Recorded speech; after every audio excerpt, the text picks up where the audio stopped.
you know, na kanina pa, umiyak na nga ako dun sa testimony, di ba nga tayo nagsimula, sabi niya, Ate Grace, grabe talaga, ako naman dito, naiyak-iyak siya, ako din, umiyak din dun sa likuran. Hindi, totoo lang. Kasi makaka-relate ka rin, Jesus ko, grabe. Oo. So, ulitin ko po, huwag kang magiging pagpapala ka sa bawat gawain. Hindi yung umupo ka lang dyan, sabihin mo na, ordinaryo lang naman ako umatin dito, attender lang ako. Huwag mong gaganyanin po yun. Huwag mong ganyan-ganyan nila ng isipan mo. Hindi mabubuo ang buong chapter kapag wala ka. Amen. May upuan na ka-reserve para sa iyo. At ayaw ni Lord, mabakantiyan ang upuan. Amen. Okay, Jeremiah 29:13, last na to. Hahanapin ninyo ako at matatagpuan kapag hinanap ninyo ako ng buong puso. Amen. Yun po, tayo tayong lahat. Seek the Lord with all your heart and you shall find Him. Hindi mahirap hanapin ang Diyos. Praise God. Tayo po'y manalangin na. Hallelujah, Jesus. Sa mga sandaling ito, I'd like to request everybody. Sino-sino kaya, in a few seconds po, sino-sino, pwede ipigit natin ang ating mga mata. And isipin mo kaya ngayon, yung mga tao na gusto mo talaga paghimalaan ni Lord? Gusto mo ba na gagawa si Lord ng lahat ng paraan para hanapin talaga nila ang kaharian ng Diyos? Kaya sabi ko sa Matthew 6:33, pag sumakitan muna ninyo na hanapin ang kaharian ng Diyos at ang kanyang kawilan at ang lahat ay daragdag ng Diyos. Meron ka bang kakilala, mahal sa buhay na nais mo talaga manubalik siya sa Lord? Sa tingin mo, akala mo wala ng pag-asa, pero buhay natin pag-asa sa Lord.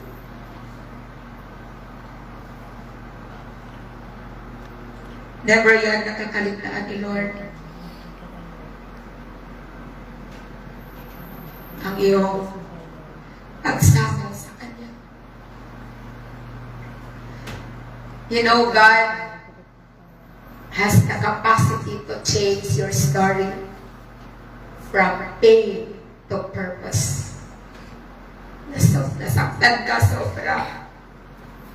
Pero in His sovereignty, gagawa si Lord ng kaparaanan.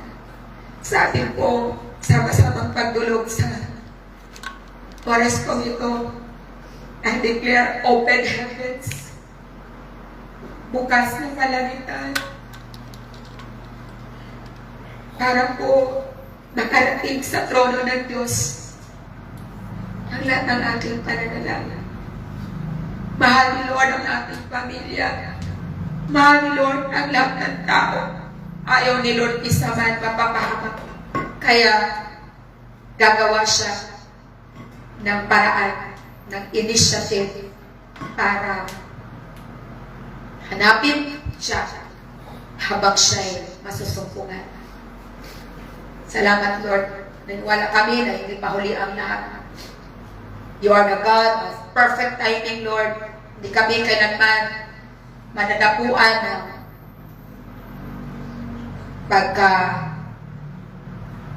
pagkainip. Panginoon. Salamat po, Lord. Hallelujah, Jesus.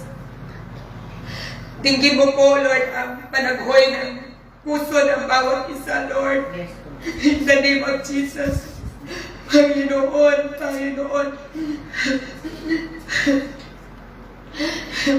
Intervene, O God.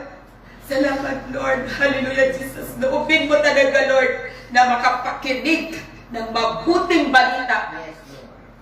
Ang lahat ng mga mahal namin sa buhay, lahat ng mga tao, Lord, na nais namin makapanumbalik sa inyong Panginoon. Let the power of your Holy Spirit and the power of your Word, O God, na tumimo talaga. Hallelujah, Lord. Maranasan talaga nila, Lord.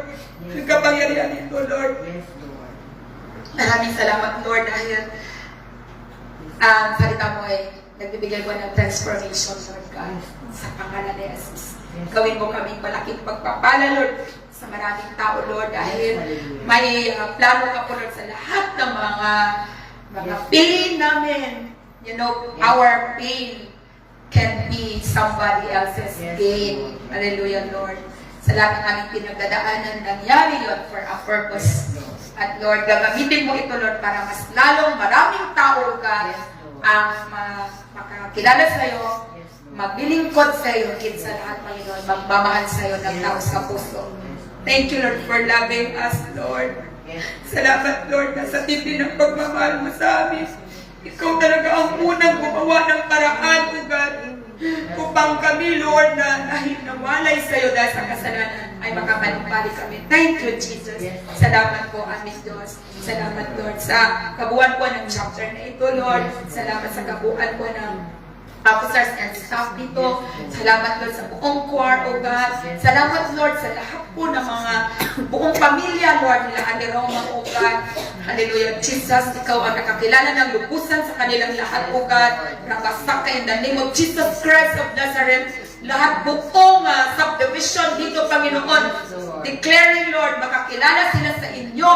Magpupuno, Lord, ng mga taong mananampahan sa iyo ng tunay at totoo, O God, ang lugar na ito, Panginoon. Bless this place. This is a holy place, O God, na kakatagpuin mo ang mga puso, Lord, na patuloy, Lord, naghahanap sa iyo, O God, sa pangalan ni Jesus. Salamat, Lord. I-bless mo lahat ng mga gawa ng kanilang kamay, lahat ng mga trabaho, lahat ng mga negosyo, lahat ng mga ari-arian po nila. Lahat, Panginoon, it will also be down for your glory. Magbibigay po ng kaluguran sa lahat ng aming iniisip, lahat ng aming sinasabi, lahat ng aming mga ginagawa sa pangalan ni Jesus. Salamat po, Panginoon, sa hapon po ito. Lahat ng pagpuri, pagsamba, pagluwan, hati aming ipinabalik sa iyo, aming Ama. In Jesus' name we pray. Sabihin natin lahat, Amen! Amen! Magandang hapon po sa inyo lahat. Matagal-tagal din tayo hindi nakita, Sis Alma. Oo, matagal din akong hindi nakapunta rito.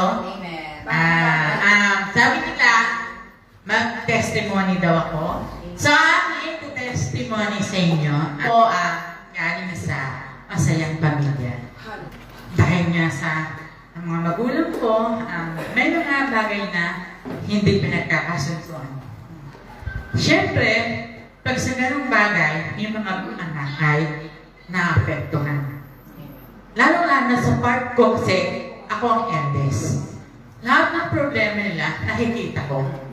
Lahat ng mga pagkakamali nila, nakikita ko. Pero, ang isa sa pinasalamatan ko sa Diyos, dahil nga, hindi ko masabi na nanggaling kami sa mahirap na pamilya.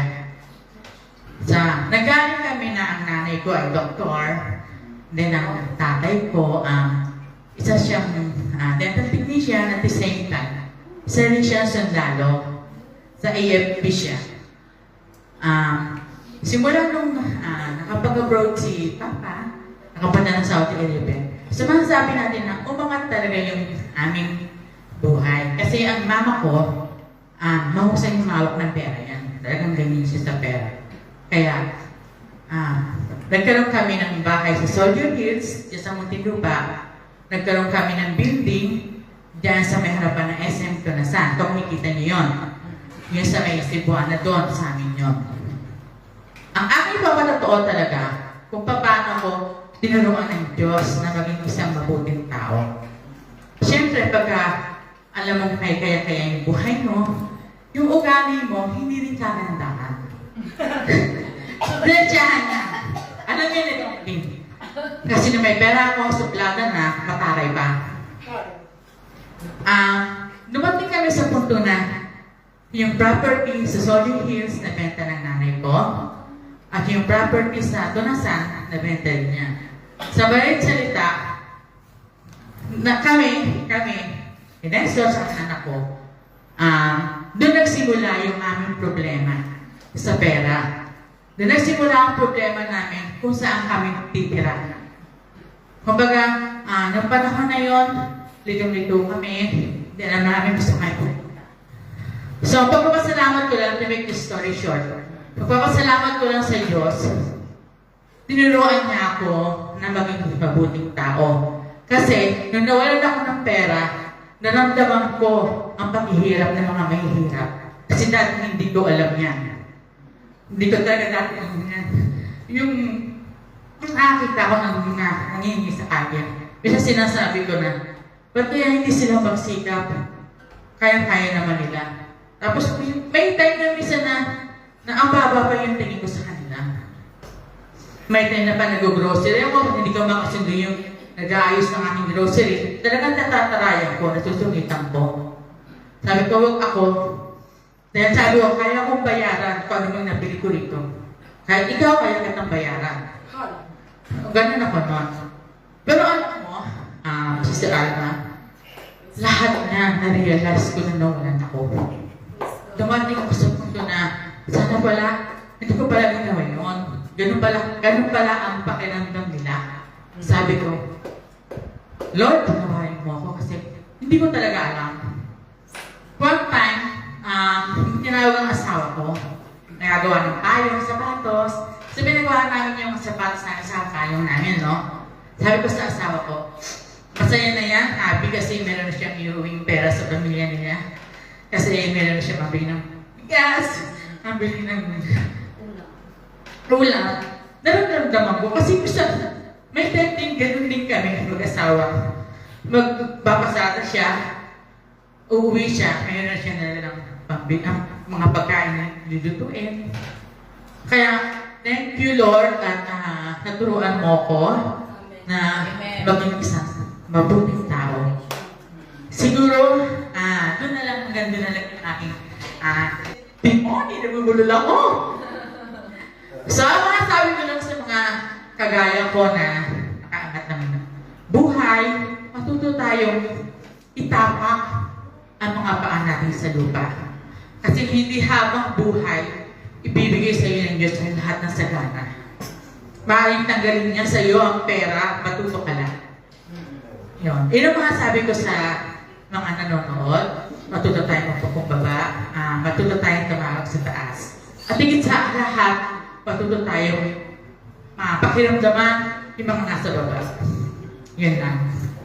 Amen. Amen. So,